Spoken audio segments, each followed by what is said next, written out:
Hey there, it's Michael Creasy here, that interview guy, and I am in lovely Austin, Texas, and I was presenting at the Explode event, and it was pretty cool. I got to get up on stage, and one of the people I bumped into was an old dear friend by the name of Julie Garton Good.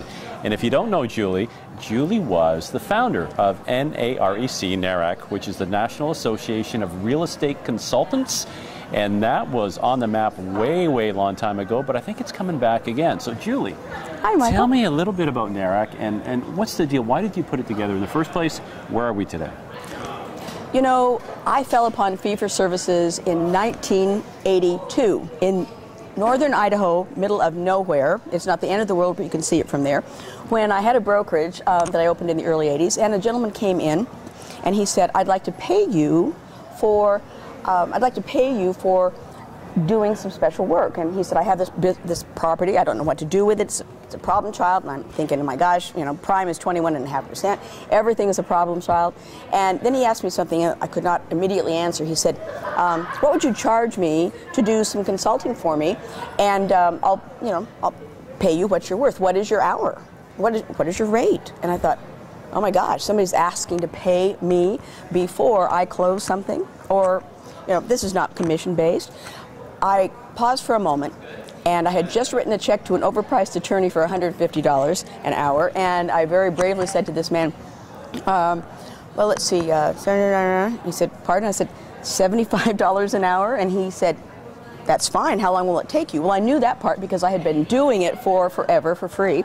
And so that began my intro to fee-for-service. And I was able then, during those early years of building my brokerage, to not compete with my agents by offering external fee-for-service consulting to people who needed it and were willing to pay what it was worth. Mm-hmm. So let's jump on that right now. Fee-for-service is not discounting. What you're doing is you're assigning a value to the core competency of the skills that you deliver. Let's call it like a menu. You put a value to the items on the menu and you charge accordingly. Exactly. So, why is the bad rap? How does this get wrapped in being called discounting? Oh, you know what? It's really sad because fee-for-service consulting, let's call it that, really what it is, because it's not just about the money, it's about a whole lot more. It's about the approach you have with the consumer that is totally, in many ways, polar than the way traditional real estate is being done. Fee-for-service is polar to discounting. Discounting is selling it at, in most cases, without regard to profit. Fee-for-service is actually figuring out, here's a bulletin, what are you worth per hour? What is 1 hour of your time worth? What level of service are you giving? Meaning, is it an administrative thing? Is it something that would require fiduciary input? Those would potentially be two different fees and approaches. And then it is, keyword, unbundling your professional services to consumers as they need them, and they pay what it's worth.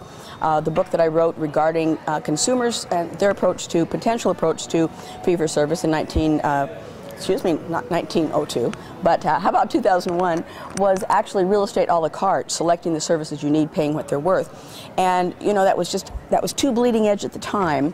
The interesting thing is now, and you ask where is it today, it is huge and is becoming a larger part of the marketplace. Not just consumers paying what they need, but basically the agent looking at, my gosh, you know, I've been traditionally doing this, this, and this. How about I unbundle myself and I specialize, charge where I can, provide transparent consumer services. And many agents out there are doing it in a variation of a theme, just not charging for it. Especially right now, I would think with short sales, where you have so many consumers that are bottoms up right now, they don't have a 5 or 6 or 7% commission that they can pay. And too many agents right now will get involved in a short sale, and they work their butts off, and at the end, there's no money to be had. The banks take it all. Or there is none. It's that simple, there is none. Yet, every homeowner has a credit card. So in theory, if they're hiring out services that they can provide, they can still get paid for them.